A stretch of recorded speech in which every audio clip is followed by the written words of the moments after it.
cryo chamber is still running. That detail matters more than anything else that happened in Episode 7. Homelander just became immortal. He just fired the only person who could challenge him. He just watched Frenchie die on the floor of a radiation lab. By every measure of power, he has never been more untouchable. And then, instead of killing his father, he put him back to sleep. Think about that for a second. The most dangerous man in the world, the man whose chest can strip Compound V from any soupy alive, the one person whose biology is already confirmed to work on V1, Homelander didn't kill him, didn't destroy the chamber, didn't even move it. He tucked his father in.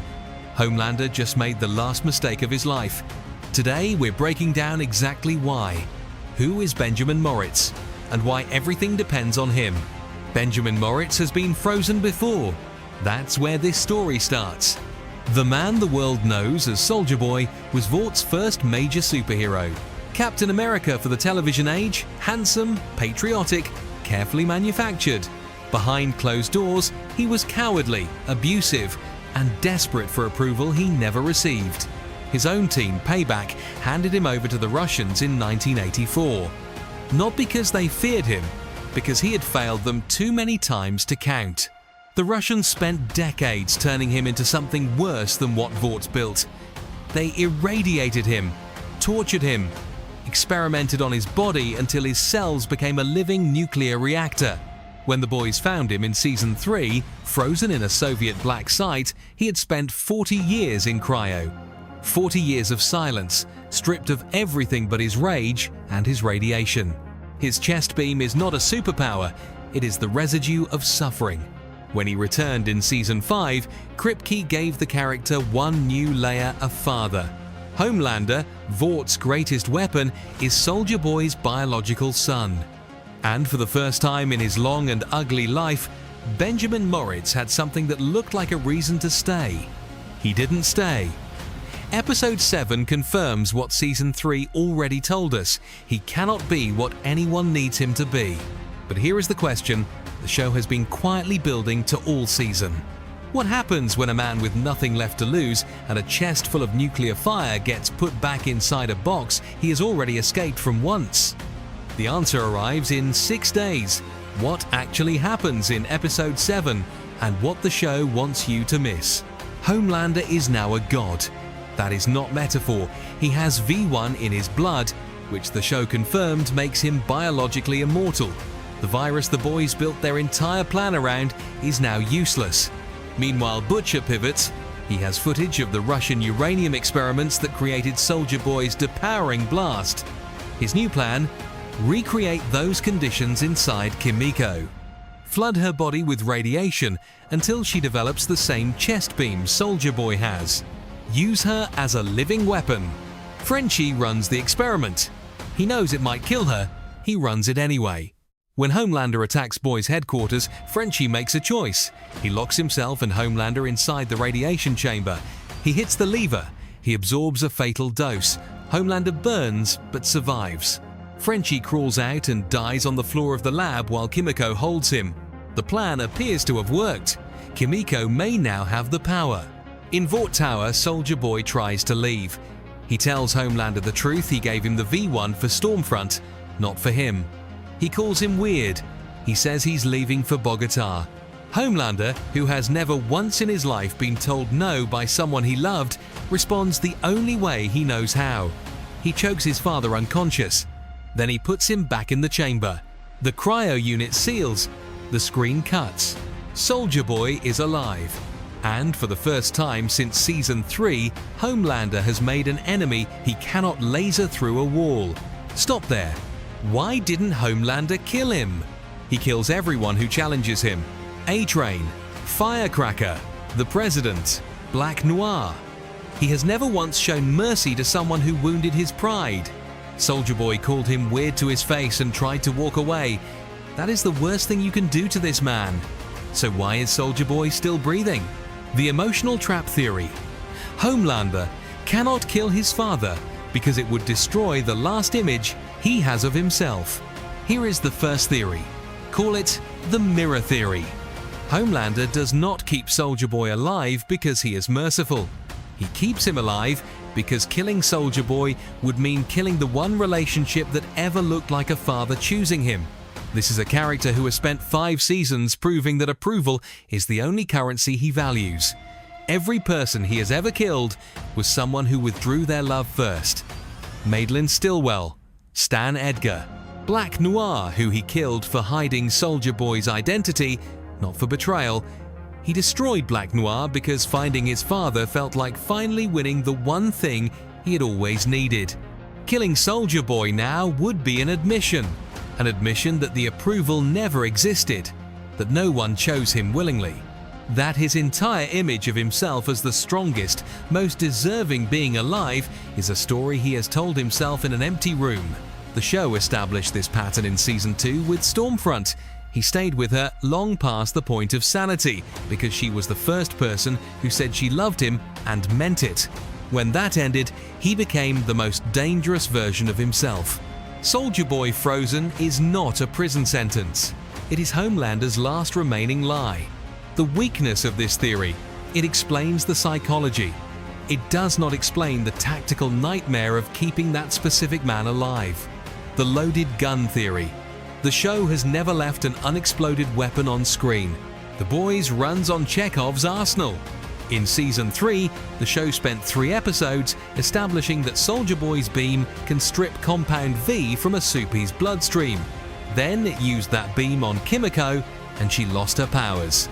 Then it used it on Queen Maeve and she lost her powers permanently. The show confirmed its own rule, tested it twice, and filed it away. In Season 5, Episode 4, Eric Kripke brought Soldier Boy and Homelander to Fort Harmony, specifically to re-establish that uranium radiation weakens Homelander. Kripke confirmed this in an interview with TV Insider, saying they had never explored a physical weakness for Homelander before, and that the chamber does come back to a certain extent. That is a showrunner telling you exactly where this is going. Then in Episode 5, Bombsight a V1 Soup had his powers stripped by Soldier Boy's beam before he was killed. This is the show's most precise piece of setup. It confirms on screen 6 days before the finale that Soldier Boy's beam works on V1 subjects, not just regular Compound V, V1. Homelander is a V1 subject. The show has now told you 3 times what Soldier Boy's beam can do, tested it on a V1 Soupe specifically, and left. This is not a coincidence. This is architecture. The weakness. Soldier Boy hates everyone in this story.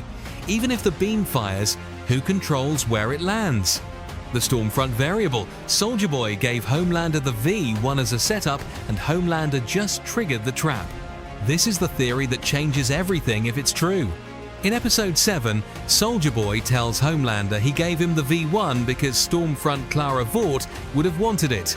Homelander hears this as rejection. Most viewers hear it as rejection.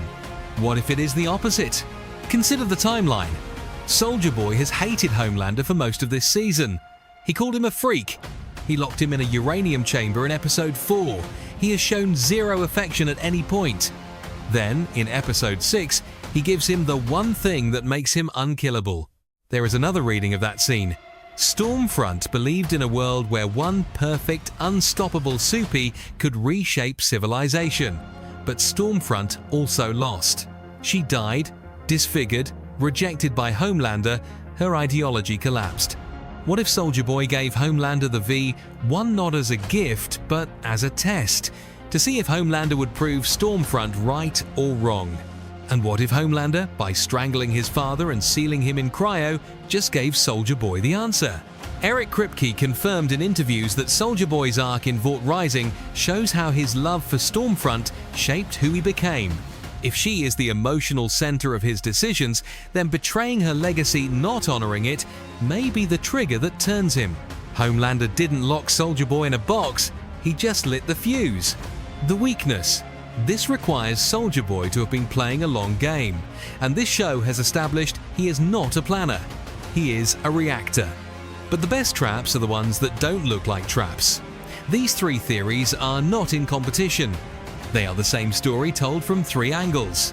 Homelander keeps Soldier Boy alive because he cannot psychologically afford to kill him. That is Theory 1. The show has been building towards Soldier Boy's beam as the only physical solution to V1 Homelander. That is Theory 2.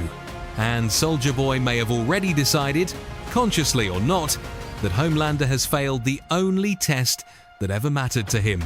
That is Theory 3. All three arrive at the same place. A man frozen in a chamber.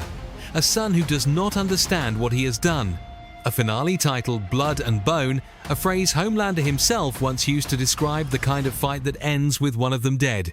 The cryo chamber is still running. That detail matters more than anything else. Three things follow from this analysis. All three are specific. First, Kimiko's radiation experiment changes, meaning if Soldier Boy wakes up, the show established two potential depowering vectors in Episode 7, Soldier Boy's beam and Kimiko's newly acquired version of it. If both fire in the finale, one may strip V1 from Homelander while the other kills him. The show rarely sets up redundancies by accident. Second, Jensen Ackles is confirmed as the lead of Vought Rising, a prequel series already written through Season 2. Kripke has stated publicly that this season sets up that show. Soldier Boy cannot die in the finale. His arc must end in a state that makes a 1950s prequel narratively coherent. The show's hands are partly tied, and that changes what his ending can look like. Third, Blood and Bone is a direct callback to Season 3. Homelander said those words to Butcher in a threatened speech about how their conflict would end. The finale title is not poetic coincidence. It tells you whose confrontation closes the series. Butcher and Homelander, one last time, powerless or not? Here is the question I want you to answer in the comments. Do you think Soldier Boy wakes up in the finale to save the boys, or does he wake up to finish his own story with no interest in helping anyone? The finale drops May 20 on Prime Video. I will have a breakdown video live within hours of the credits rolling. Hit subscribe and turn on notifications now because that window closes fast and you do not want to be the last one in the room who knows what happened. If this video helped you see something you missed, hit like. It tells the algorithm this is worth showing to other fans of the show.